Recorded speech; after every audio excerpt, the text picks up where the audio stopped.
알겠어요? 저 궁금한 거 있는데 하나 여쭤봐도 될까요? 옛날에는 그 아까 관심사병 말고 고문관 그거는 그냥 주관적인 판단에 의해서 그렇지. 저 사람은 이렇게 되는 거예요? 그렇지. 그럼 최근에는 관심사병을 의무적으로 20%는 이렇게 해야 된다고 해요. 만들어야 된다고 해요. 근데 A급, B급, C급으로 또 나누는데 A급은 자살 유발 고위험군이고 B급은 경제적 빈곤자, 한부모 가정의 사람을 환경적인 걸로 판단을 해요. 또 C급은 동성애자 뭐 이런 걸 이게 관심사병이라고 해서 그러면 저 사람은 관심사병이야 이렇게 낙인을 공표하나요? 저 그게 궁금하더라고. 그러면 굉장히 이런 게 그게 공표 안 하겠죠. 당연히 공표를 안 하는데 윗사람은 어떤 게 생기냐면 이게 제도예요. 방금 말씀. 뭔가 잘못되는 것을 막기 위한 제도를 도입한 건데, 그렇죠? 그래서 이제 실질적으로 군은 이거예요. 하려면 다 하고 아니면 말고요. 그러니까 할당량을 줘버려. 그러니까 없으면 없어도 되는데 굳이 그런 것들을 구분해서 써놓고 하죠. 다만 이게 뭐냐면 그러면 상담을 하라고 해. 그러면 누가 불려가?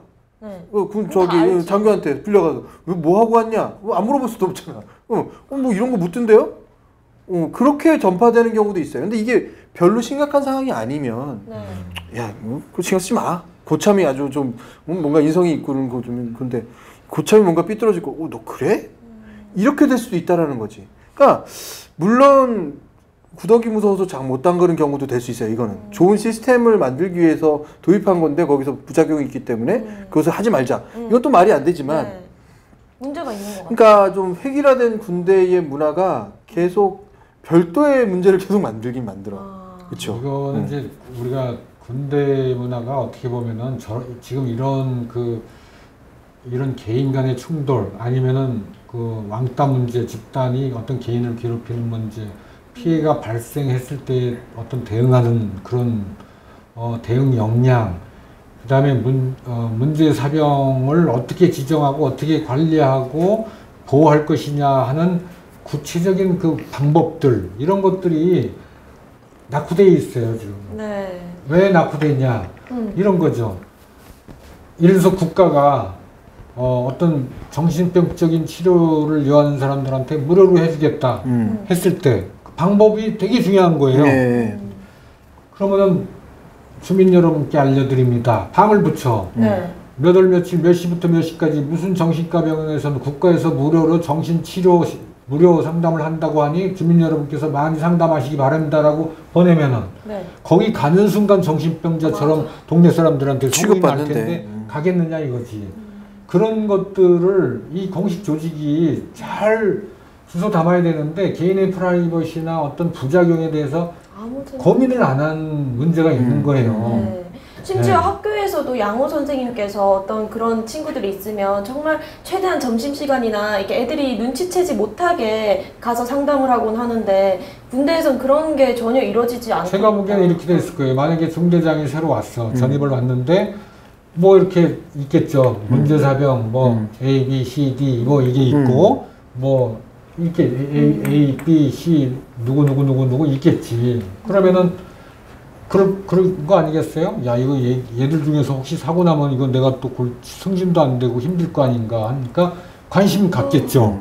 얼마나 기분이 나쁘. 관심을 갖는데 과연 카운셀링 교육을 제대로 받아가지고 접근하는 것들을 다 어느 정도 잘할까 하는 그 의구심도 들지만 그러면 거기 뭐 하사관들이 오래 있으니까 그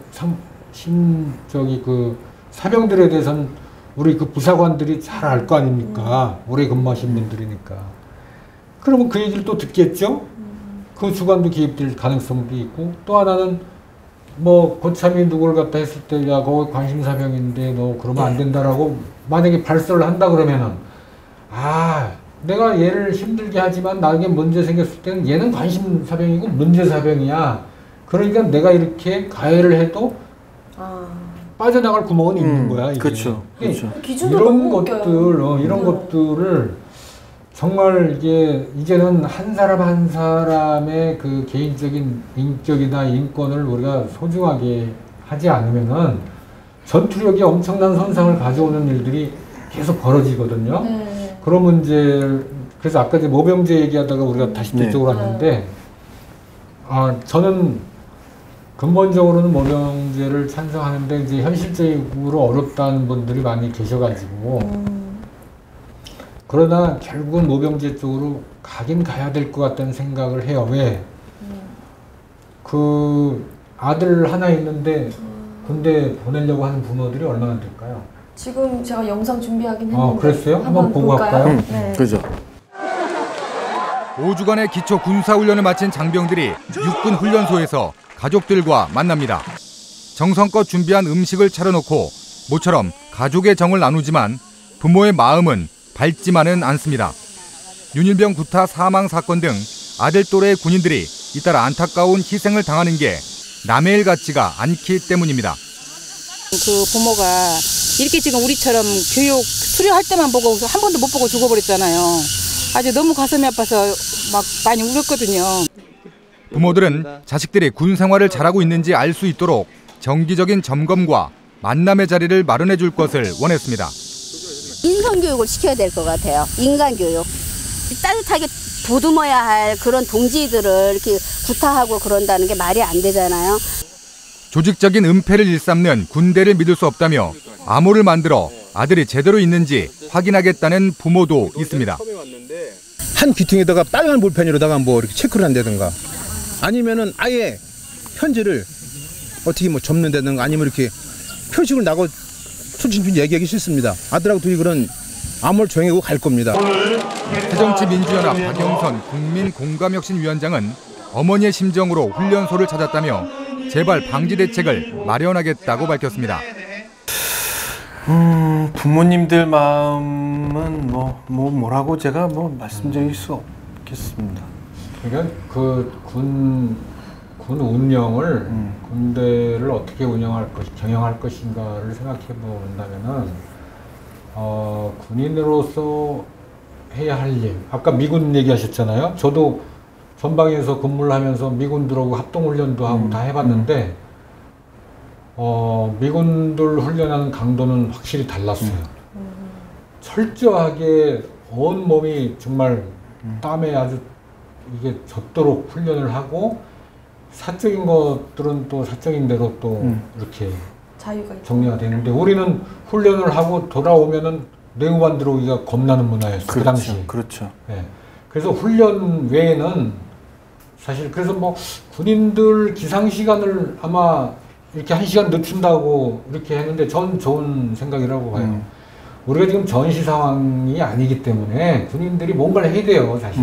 스마트폰 도입에 대해서는 어떻게 생각하세요? 스마트폰 도입도 전 좋다고 봐요. 네. 지금은 예를 들어서 우리가 군 상황이고 맨날 뭐 작전 나가서 전투를 한다 그러면은 모르지만은 어떻게 보면은 이 평화로운 이 상황에 있어요. 뭐 긴장 관계에 있긴 하겠지만은 그러면 그 몇십만 군대가 지금 뭘 하고 있느냐 이거야. 뭘 해야 되느냐. 그게 제일 중요한 거니까 가급적이면은 저는 그 사병들한테 뭐 무리하게 괜히 뭐 훈련을 위한 훈련, 일을 위한 일. 옛날에는 뭐 땅을 파고 다시 묻고 땅을 그렇죠. 파고 다시 묻고. 맞아. 왜? 일과 시간 뭘 해야 되니까. 삽질 많이 들었습니다. 그런 요소가 있을 거예요. 지금도 저는 있다고 봐요. 그 사병들이 뭘 할 거냐 이런 것들을 잘 따져본다면은 굳이 아침 일찍 일어나서 늦게까지 시간 없으니까 저런 일 벌어지가 피곤해가지고 골아 떨어지면은 왜 부하 간섭하고 그렇게 하겠어요. 그래서 좀 어떻게 보면은 그 시간 계획을 잘 짜야 되는데 그래서 군으로서 해야 될 거를 열심히 하자. 좀 열심히 하고 그렇지 않은 그 사적인 영역이나 이런 것들은 좀 풀어주고 이 방향만 잘 지켜주면 어떨까 하는 생각이 들고 아까 그 부모님 말씀하셨잖아요. 인성교육이 필요하다고 했는데 우리가 서두에도 그 얘기 했잖아요. 그래서 좀 그런 것들을 군에서 교육을 좀 많이 좀 시키고 이렇게 하는 게 어떨까.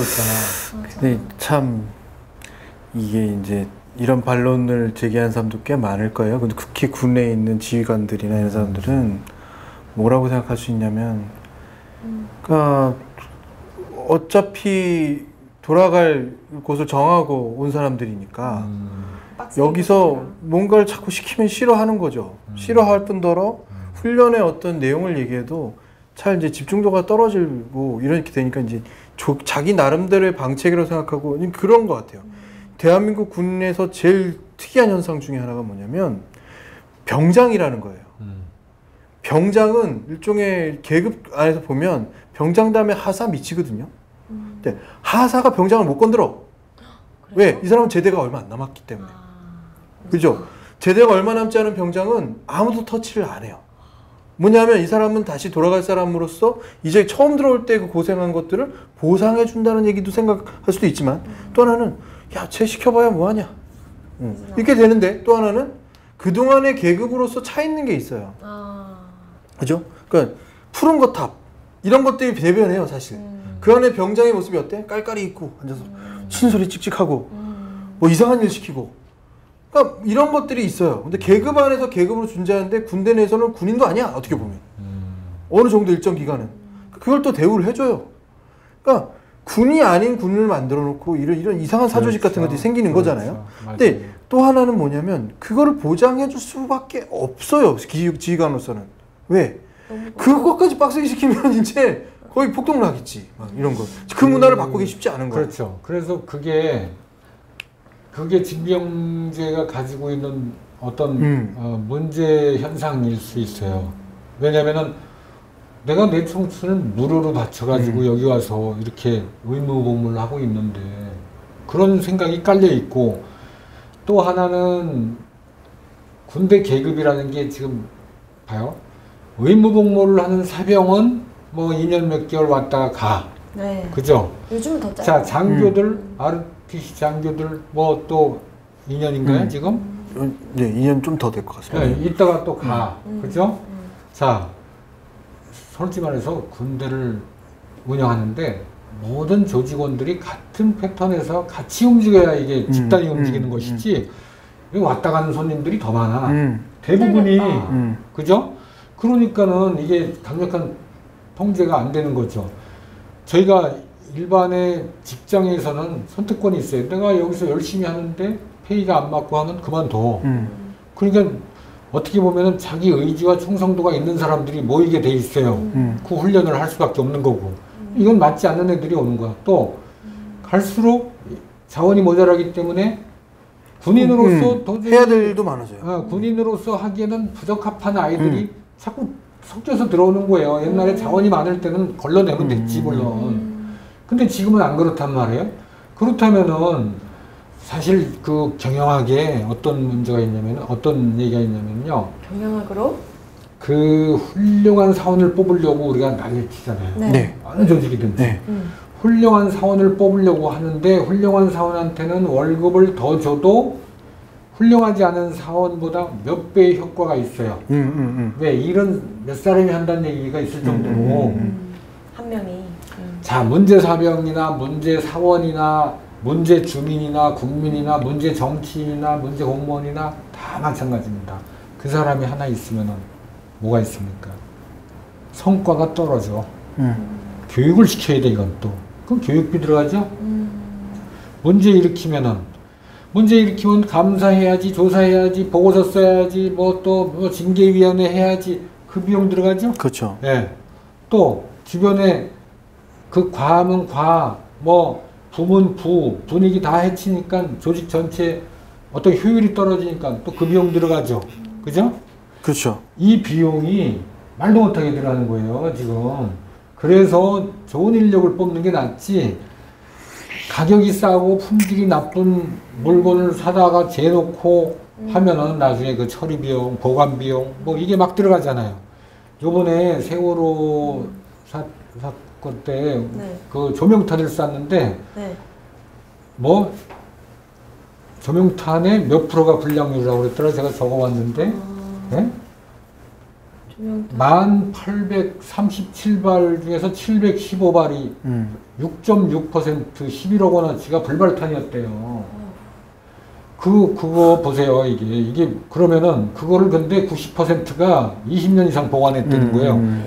이거는요, 회사에서는 그 보관 비용은 또 어디가 있으면서 그 보관 창고를 지키는 그 사병은 또 그렇죠. 있었을 것이고, 이거 쓸데없는 거 운반에다가 쏘는 그 시간, 비용, 노력, 그래서 인력도요, 의지가 있고 제대로 된 인력을 한 명 쓰는 게 그렇지 않은 인력 3명 쓰는 것보다 사실 더 경제적일 수 있어요. 그런 측면에서 본다면은 저는 모병제를 검토하자. 뭐 당장 도입하자는 말은 못 드립니다. 왜냐하면 우리 경제, 돈 문제, 그 다음에 또 인력이 어느 정도 올 것인지, 그 다음에 우리 사회에 어떤 합의가 돼야 되잖아요. 어떤 기준으로 예, 할 것인지. 그래서 그렇지만 단계적으로는 하자. 단계적으로 어떻게 하느냐. 나 군대 가고 싶은 사람들은 일단 일지망으로 다 해서 모병제로 들어와라. 그 사람들은 내가 하고 싶기도 하고 돈도 받고 그러니까 열심히 하잖아요. 사병과 부사관과 그 다음에 ROTC 장교와 뭐 기타 뭐 장기 복무하는 장교, 직업 장교, 이게 다 다른 상황을 개선하는 방법은 제가 그냥 아이디어입니다. 이건 네.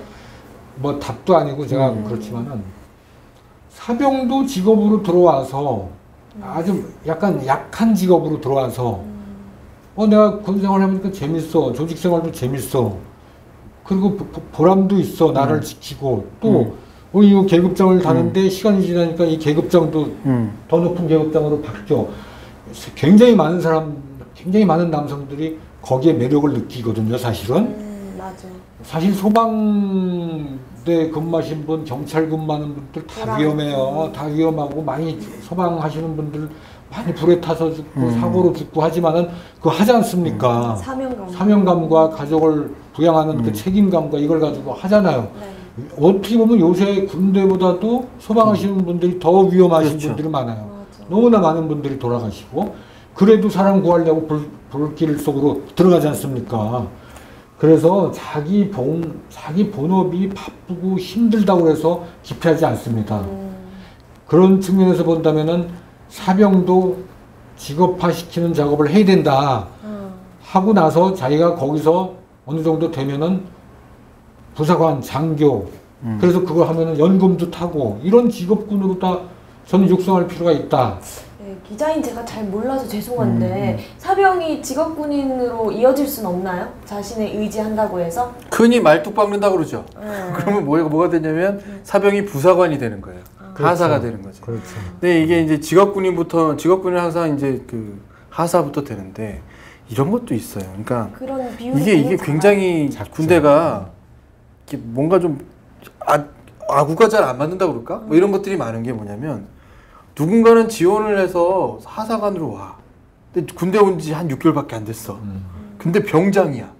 거의 2년 가까이 있었어. 그 뭐 육군사관학교 출신 이런 거. 아니 그게 아니라 병장이 2년 동안을 근무를 해서 이제 병장 됐어요. 네. 그러면 6개월 된 부사관보다 근무 경력이 더 높고 일을 더 잘하고 뭐 경험이 더 많아요. 군 경험이.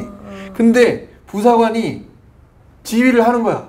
네. 그러면 이게 말이 안 되는 거지. 그러니까 흔히 말 어떤 상황이 발생하냐면 병장이 왕따를 시켜 부사관을. 지휘 체계를 왕따시켜요.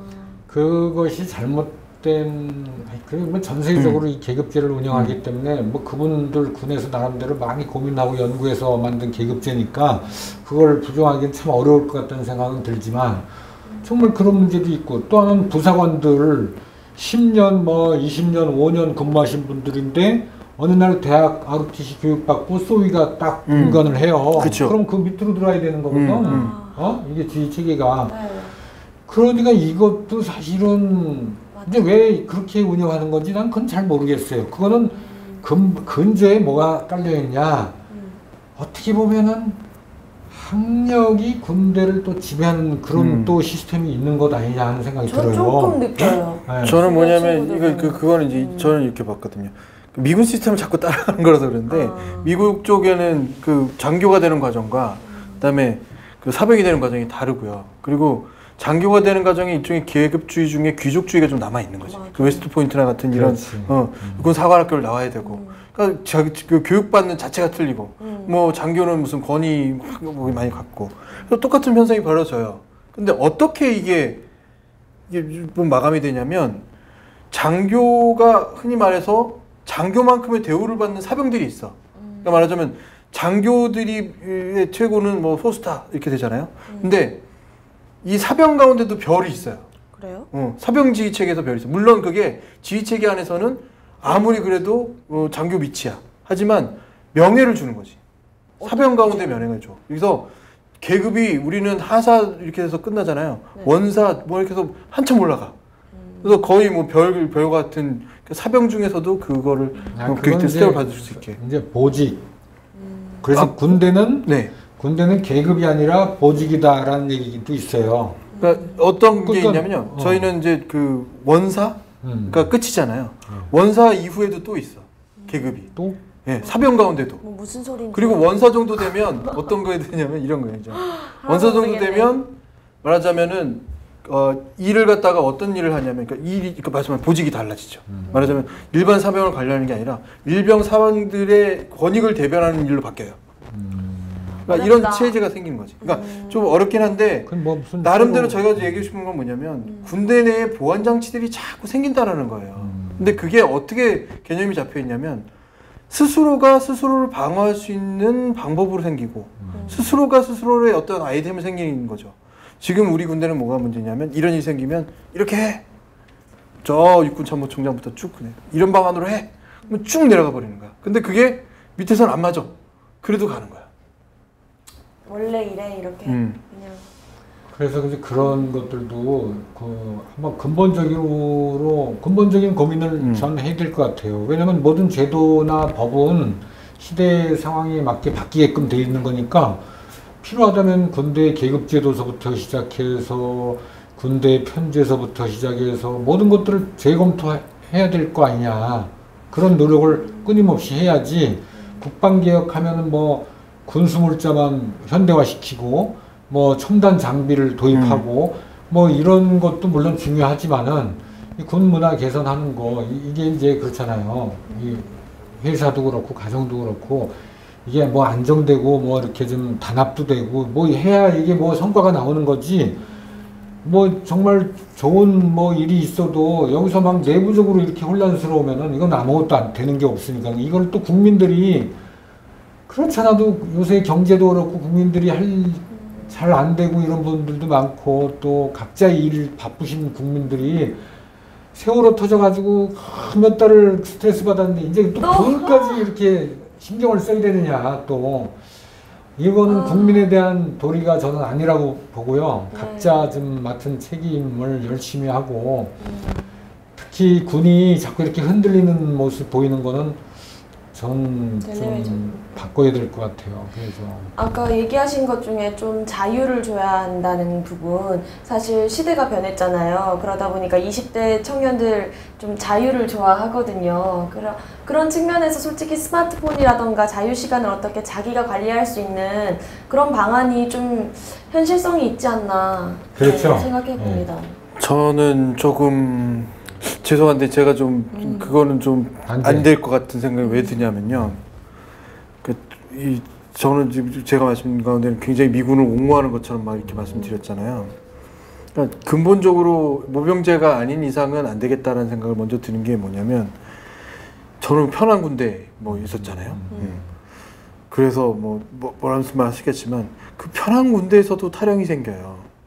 무슨 얘기냐면 그러니까 물론 이건 역시 또 구더기 무서워서 장못 담근다는 얘기 될 수도 있는데 어떤 얘기냐면 이 군에 오게 되는 이 청춘들은 굴곡을 겪어요. 특히 군의 사이클을 보면 2년이라는 사이클을 보면요.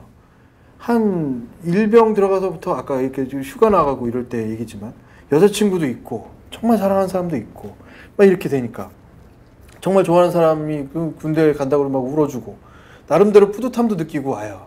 그래서 부모님도 그렇고 그러다가 내가 뭔가 보람있는 일을 하는구나 라는 걸 느끼는 기간까지 딱 1년이야.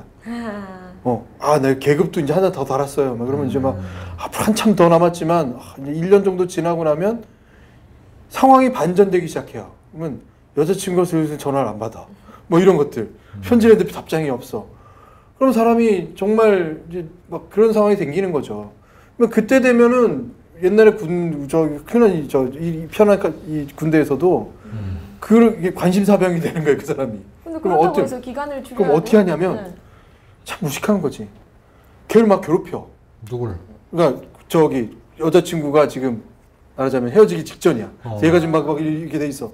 거의 탈영하기 직전이야. 그러면 밑에 쫄병을 괴롭혀. 그러니까 말하자면 걔가 쫄병도 괴롭히지만요. 실제로 그 위에 고참이 그 사람을 괴롭혀요. 왜냐하면 딴 생각하라고. 그 생각에서 벗어나라는 거야. 자꾸. 시간을 자꾸 딴 데로 보내라는 거지. 괴롭히는 것도 막 진짜 교묘하게 괴롭혀.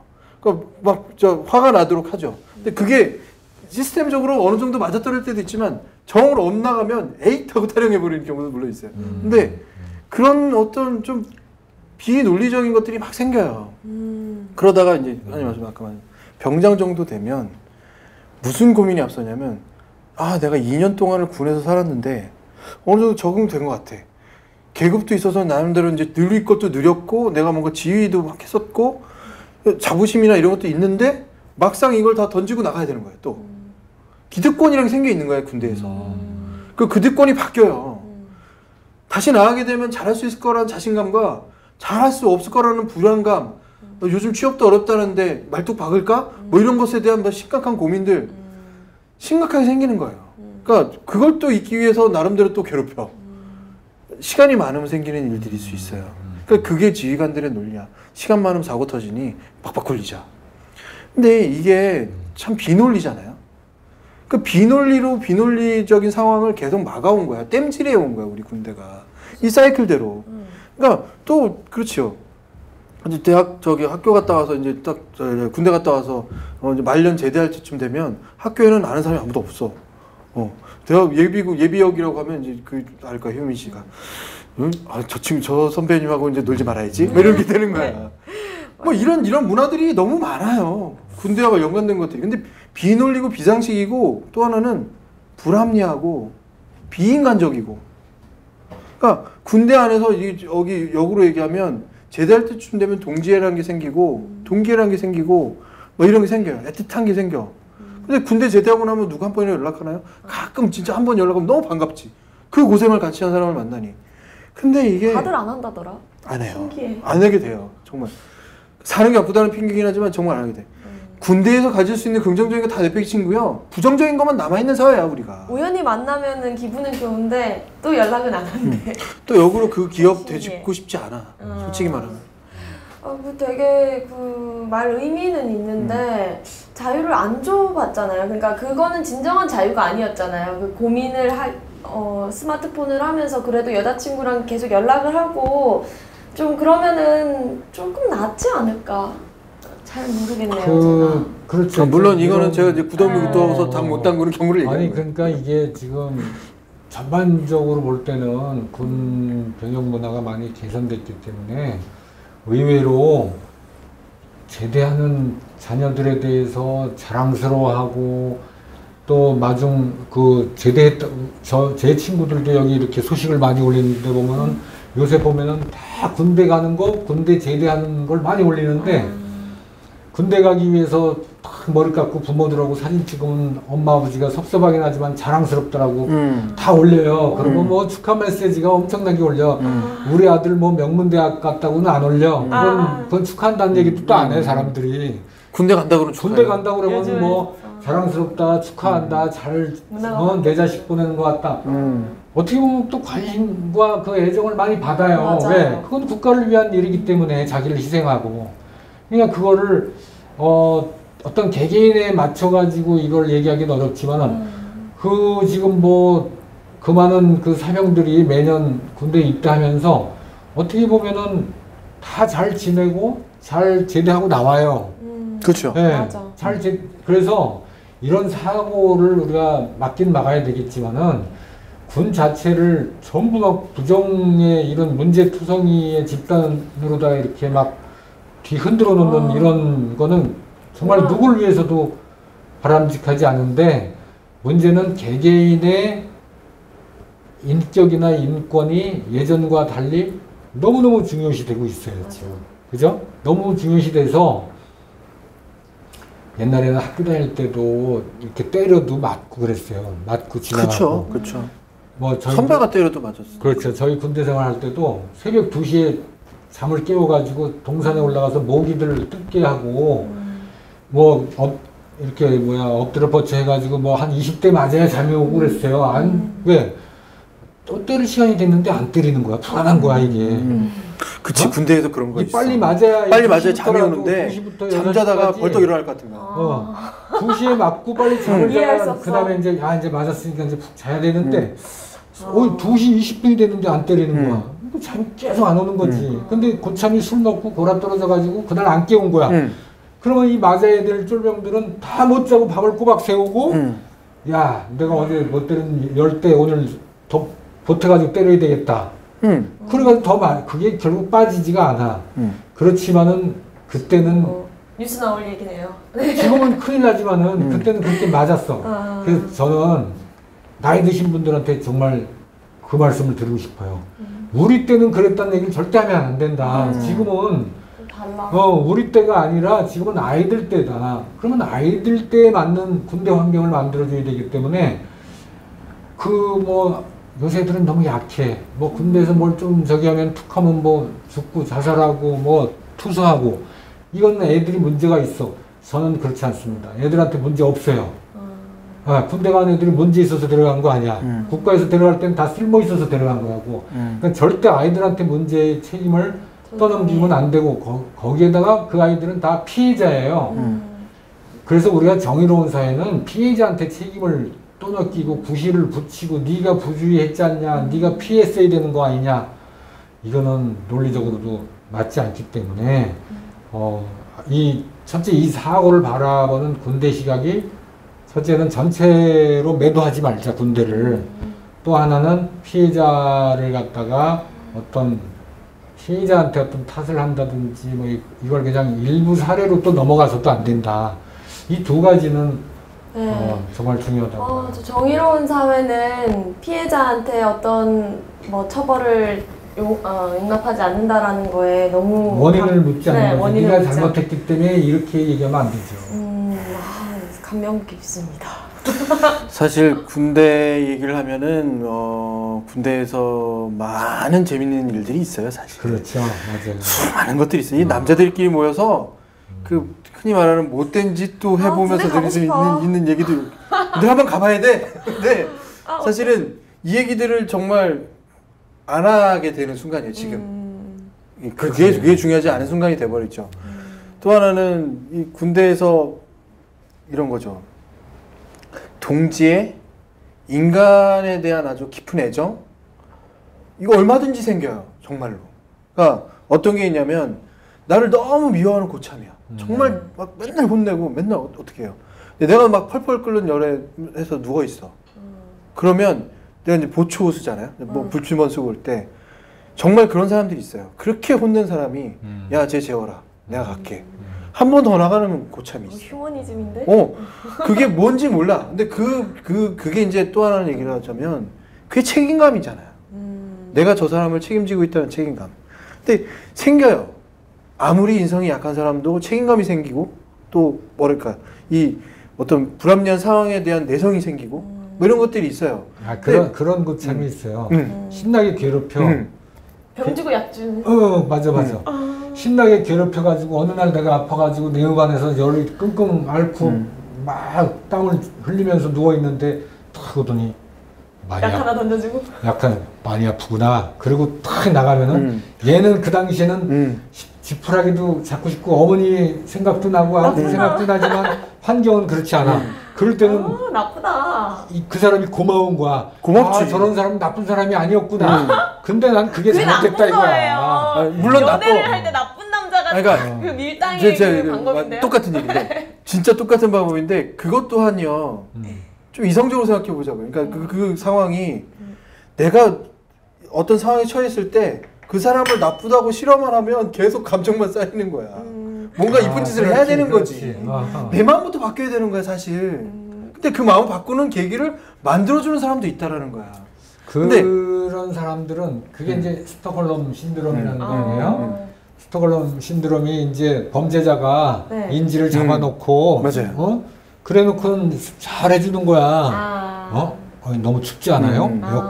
이건 범죄자가 이거 뭐 춥지 않냐, 배고프지 않냐, 뭐, 맛있는 그러니까 너무 고마운 거야. 그래서 뭐 사랑에 빠져서 뭐 결혼을 한다든지 뭐 일본에서도 그랬잖아요. 나를 네. 납치한 사람과 정이 들어가지고. 그건 아직 극히 정신 이상자들이라고. 그 신드롬이고. 진짜 나쁜 사람이야. 그건 잘못된 적이고, 아, 이런 경우는 정당화될 수 있어요. 정말 너무 고데기 훈련을 시켜. 네네네. 다른 부대는 요 정도 하고 끝내는데, 우리 소대장님이나 분대장님은 정말 막 1등을 해야 된다, 뭐 해가지고 막 열심히 훈련을 시켜. 막, 근육이 땡기도록.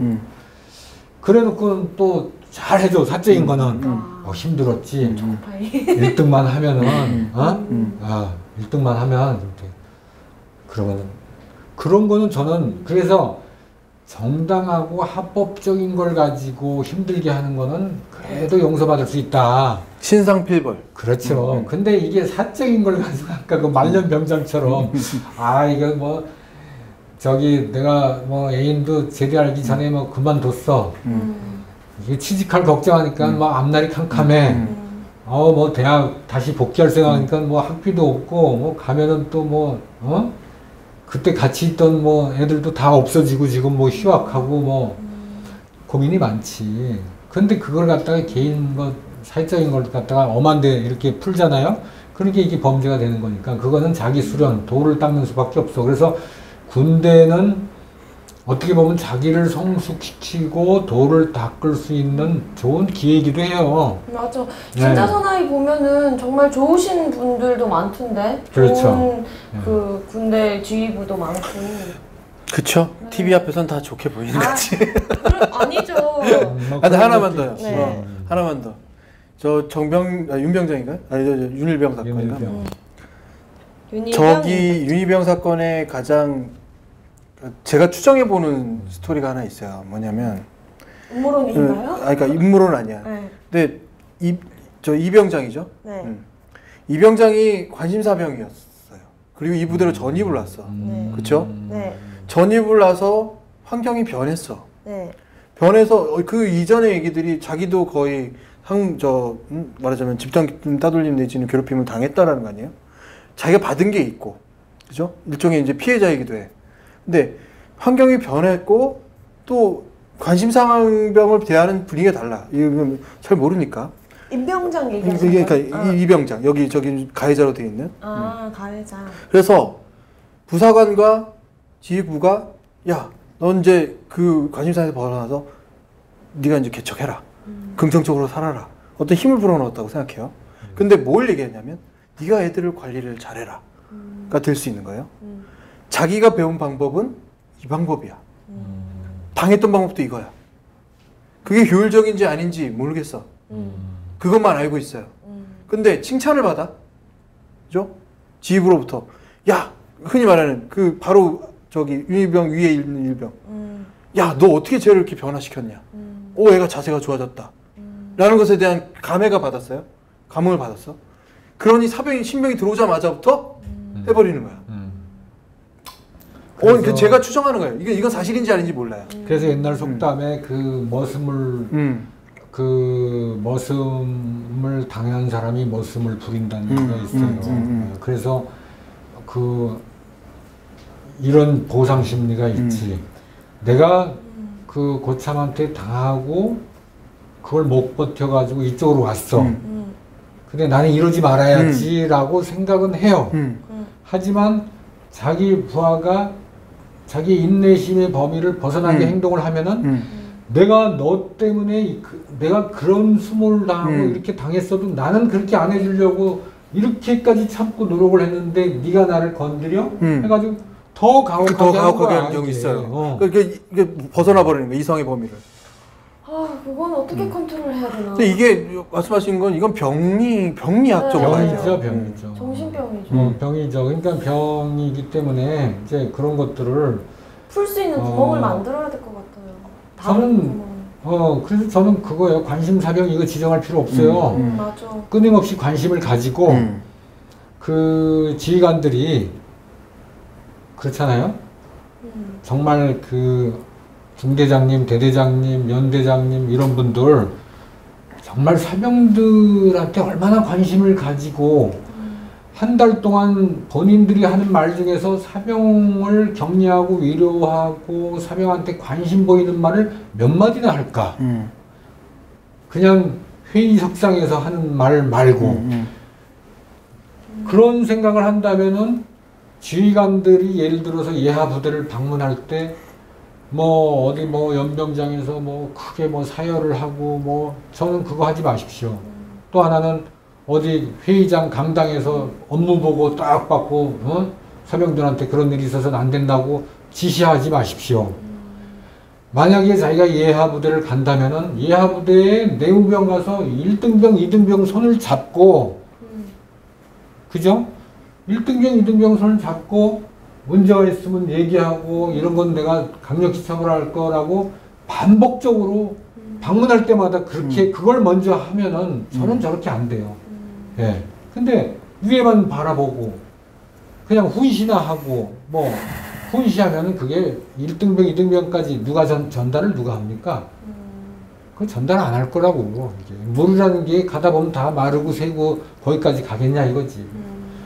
그러니까는 결국은 1등병, 2등병을 위에서도 계속 쟤네들은 지켜보고 있다. 그래서 스마트폰이 들어간다면 저는 좋은 신호라고 봐요. 네. 그랬더니 우리 그 딸이 그러더라고. 군대 또 이거 하느라고 이제 군대가 전투력이 엄청나게 약화되겠네. 아버지 이거 어떻게 하면 좋아 그러더라고요. 우리 딸이. 그래서 야 그렇지 않다. 제 남동생은 스마트폰 게임하고 나면 공부를 더 열심히 하던데요.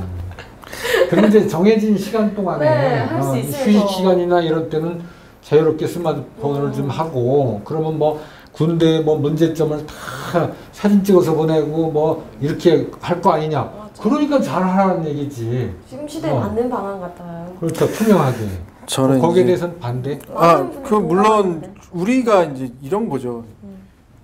역으로 이런 절차는 분명히 이제 만들 거예요. 왜냐하면 이게 훈련을 나가게 되면 후사포를 다 수거해. 왜냐하면 이 훈련 사항을 노출하지 말아야 되기 때문에 혹은 뭐 어떤 것이 있기 때문에. 근데 그 안에서도 또 누군가 뭐 이렇게 실수로라도 들고 들어가. 그럼 또 처벌 받는 거예요. 그러니까 왜냐하면 군대라는 것은 그만큼의 엄격함은 있어야 돼. 왜냐하면 이 보안이 잘못되면 적에게다 노출되고 나면 아무짝에 쓸모없는 거지. 그렇죠. 그것들에 대한 공유도 있어야 되는 거고. 근데 훈련병들이 노출할 비밀이 뭐가 있을까?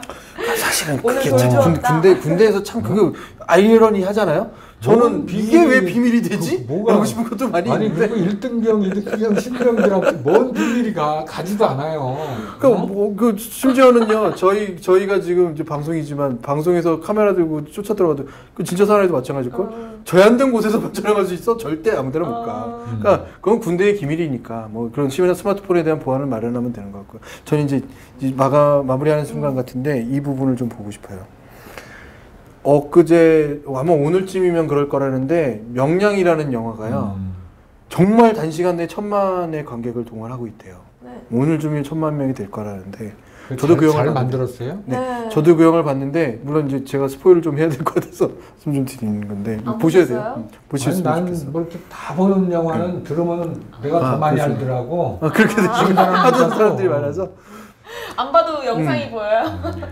저는 여러 가지 시너지 작용이 있다고 생각해요. 거기 명량이 결국은 울tur목이고 진도 앞바다기로 해서 세월도 생각나기도 하고 이순신 장군이라는 그 위대한 인물에 대한 좀 자부심 같은 걸 많이 보기도 하고. 근데 딱 이 군대 문제 있어요. 이순신 장군이 탈영한 병사를 데려다 놓고 목을 치거든. 맞아. 목을 치는데 아무도 얘기하지 않고 그 공포심을 확 자극하거든 사람들한테. 일벌백계 하죠. 공포심을 극복하는 내용의 영화잖아요. 이게 네. 공포심을 극복하는 게 결국 지휘관의 가장 큰 덕목이라는 것도 이제 여기서 드러나는 거고. 두려움을 용기로. 근데 과연 우리 군대에서 어떤 게 공포냐? 근데 군대 자체가 공포인 거예요. 군대가 맞닥뜨려지는 적이 아니라 군대 자체가 공포인 거야. 지금 그렇게 돼 있잖아요. 군대 자체가 죽으러 가는 곳처럼 느껴져 버렸잖아요. 이것을 지휘관이 바꿔줘야 되는 거야. 지금 우리에게 필요한 건. 이순신 장군 같은 지휘관이 있어야 돼요. 그리고 그것은 철저한, 그 내용의 전반적인 내용이 다 자기 희생이에요. 맞아. 그렇죠? 본인은 죽음을 무서워하지 않죠. 자기가 젖잔 앞에서 가장 먼저 앞에 나가서 용감하게 싸우는 거야. 이게 군인으로서의 가장 큰 덕목인데 이 부분을 말씀드리는 거예요. 과연 우리 군대의 지휘관들은 정말 앞에 나서서 용감하게 싸우는 모습을 우리에게 얼마나 많이 노출시켜 주었었는가 라는 거죠. 그러니까 그것이 노출돼야만 하고 나는 전쟁 영웅은 꼭 아니더라도 군대 영웅은 필요하다고 생각해요. 얼마나 많은 영웅들이 있어요. 자기 부하를 위해서 희생하고 심지어는 수탄이 앞에 떨어진 훈련용 수탄을 자기가 껴안고 사망하는 장교들. 엄청난 명예잖아요. 그런 사람들에 대해서 얼마나 우리가 얘기하고 있는가. 오히려 지금 시점에서는 이제 이런 얘기들로 뭐 덧칠하거나 데코레이션 하자는 얘기가 아니라 그것에 대한 얘기부터 시작해야 된다 라고 저는 좀 더 생각이 드는 거죠. 군대는 그런 곳이다. 자기 희생과 적을 위해서 우리를 지키는 것들에 대한 얘기다. 우리가 이제 다시 얘기해야 될 것들이 그런 거라는 생각이 많이 들어요. 지금 현재 군대에 계신 분들은 어떻게 생각하실지 진짜 궁금해서. 막 진짜 얼굴을 못 들고 다니고 막 불안하고 솔직히 말씀드리면 군대 전체가 불안할 거예요 지금. 근데 아까 저 스마트폰 얘기를 하면 TV는 많이 본다고 들었거든요. 영화도 보나요? 잘 모르시죠? 영화도 보죠. 보죠. 그리고 종교 활동도 하고 취미 활동도 하고 스포츠도 하고 사실 군대가 자유가 많은 것 같은데? 군대가 제공하는 다양한 것들은 의무복무라는 것 때문에 자꾸 심리적으로 내가 가야 된다, 사고 난다, 뭐 한다 하는데요. 뭐 어느 직장 조선소에서부터 시작해서 운전하시는 분들서부터 시작해서 사고는 다 있는데 문제는 이런 이제 범죄, 저런 범죄가 문제지 저런 그 군대에서의 저런 범죄, 인권 문제만 뺀다면은 저는 군대의 그 순기능이 나름대로는 크게 있어요. 그렇죠. 그리고 내 주변에서도 실제로 그렇게 많이들 군대에 대해서 좋은 걸 얻고 자랑스럽게 나온 사람들이 대부분이라는 생각을 가지고 있기 때문에 저런 사고만 좀 예방을 하면 좋은데 문제는 이제 군대가 굉장히 행정 관료화됐어요. 그래서 이 군인답지가 않아. 그래서 오죽하면은 몇 년 전에 군인에 대한 체력 검사 제도를 만들어 가지고 이게 체력이 안 되는 분들은 이제 승진을 못 시킨 것도 있어요. 그게 체력도 저하되고 이게 막 이 페이퍼워크가 너무 많아진 거야. 보고할 것도 많고 그러다 보면은 그 시간을 그러니까 군인 본연의 업무 아주 진성 군인의 업무를 좀 많이 해야 되는데 이게 아니라 그냥 이 평화로운 시대에 군인들이 보고서 만들고 밤새 보고서 만들면 체력이 어디 있겠어요. 그럼 좀 오래된 직업은 다 약간 그렇게 되나 봐요?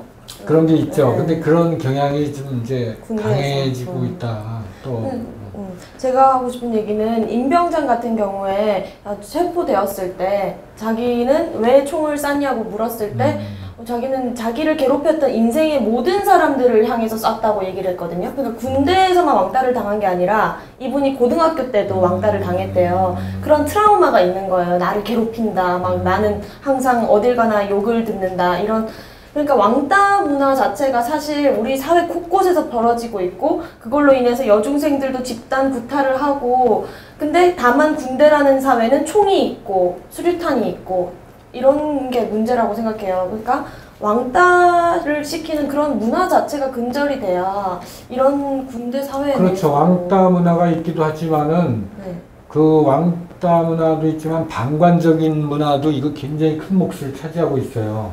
보복이 두렵잖아요.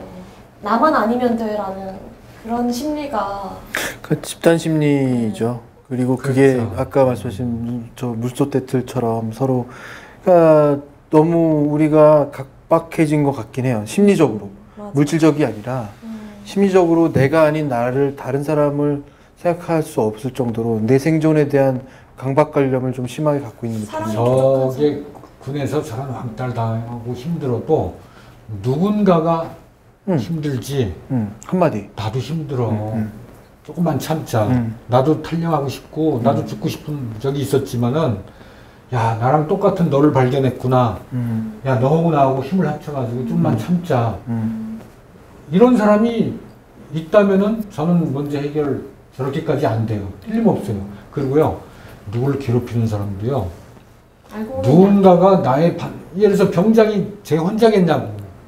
하사도 있고 또 다른 병장도 있어요. 또 우리 내무반이 아니지만 다른 내무반의 병장이 또 있을 거라고. 근데 그런 사람들이 있어요. 우리가 영화를 보든 뭐 라이언 킹을 보든 뭐 어떤 뭐 보든 간에 항상 악마가 있으면 그 악마를 견제하는 또 누군가가 있어요. 네. 최근에 만든 혹성 탈출인가? 저 봤어요. 그런 것들도 네. 있잖아요.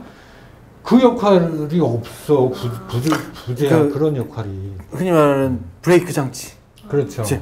딱 뭔가 한 번은 더 생각하게 만들어주는 그 이상을 넘어가지 않게 해주는 브레이크 장치가 제도, 시스템, 그게 다 그 장치거든요, 사실은. 저런 것들을 견제할 수 있는 장치거든. 그게 작동이 안 돼 있는 거야. 그러니까 참 이해할 수 없는 일이 이제 벌어졌고. 요즘 뉴스를 보면 무서워요. 온갖 무서운 사건이라는 사건이 다 나타나는 것 같아.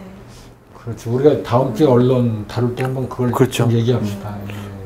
요즘 뉴스 보기가 무섭다는 분들이 굉장히 많더라고요. 진짜 이제 언론의 향하게 가는 이 순간이 되어가고 있고요. 네. 오늘은 군대 얘기했는데 군대에서 축구한 얘기를 한 마디도 안 했네. 그래서 뭐 그게 축구 많이 하나요? 뭐 하여튼 군대 축구 얘기하면 끝도 없어. 그러니까 밤새도록 해야 되니까요. 부모님들이 아마 보시고 계신다면 저희가 아마 해석하는 게 조금 더 현실적이었으면 좋겠다는 생각으로 저는 말씀을 많이 드렸습니다. 그 언론에서 나타나는 많은 것들도 있지만 우리가 얘기하는 것들이 아마 우리 뭐 부모님들도 다 아버님도 군대 경험하신 거니까요. 서로가 알 수 있는 뭐 최소한의 이야기들이었다고 저는 생각하는데 다음 시간에는 이제 언론을 얘기하면서 과연 이것이 얼마나 우리에게 힘든 것을 제공하는 게 언론인가를 좀 낱낱이 파헤쳐보는 방송이 됐으면 좋겠습니다. 지금 사실 뭐 저렇게 구타당한 사진, 뭐 죽는 과정 이런 것들을 생생하게 우리가 접하니까 그 국민들이나 부모님들 특히 또 군대를 이제 막 가 있는 신병들 또 가고자 하는 지금 사람들은 참 공포감 또 불안감 또 분노, 당혹감 이런 것들이 또 우리를 지금 지배하고 있습니다만은 저는 이렇게 말씀드리고 싶어요. 모든 것이 그것이 전부는 아니다. 또 그것이 현실이고 99% 이상은 건전하게 군대 생활을 잘 하고 있고 또 군대에서도 훌륭한 지휘관들, 소대장님들 이런 분들이 또 어머님 김일병은 지금 잘 근무하고 있습니다. 문자도 보낸다는 거죠. 그렇죠.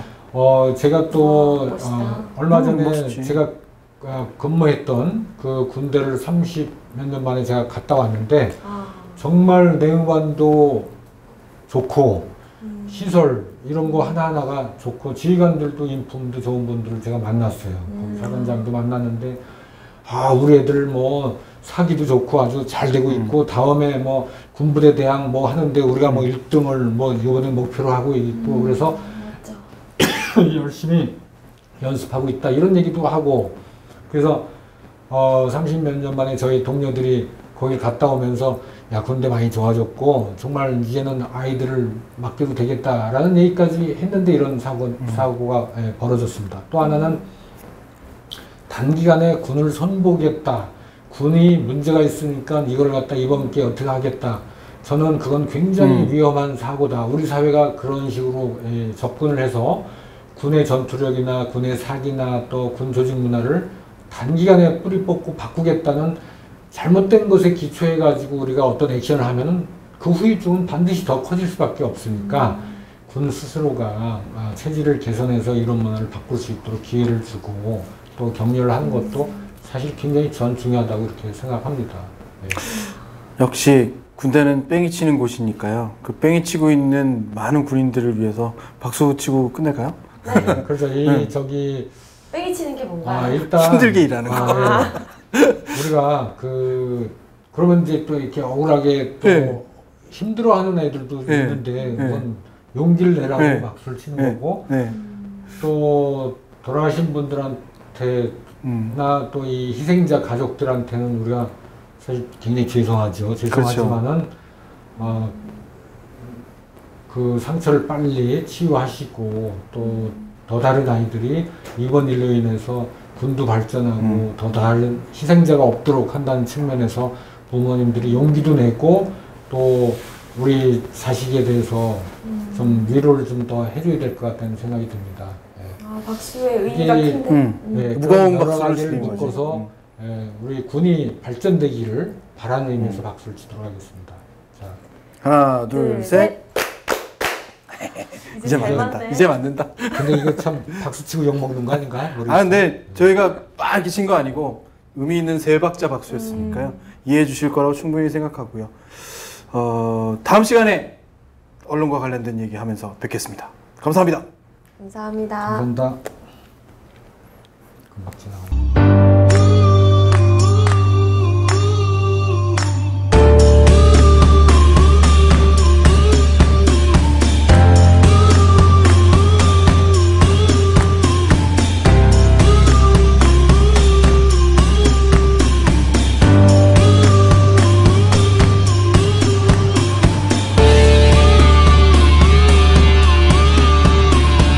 출연자들의 말씀 가운데 가장 기억에 남는 말씀이 있다면요? 군대가 좋아졌다 라는 말씀이긴 한데요.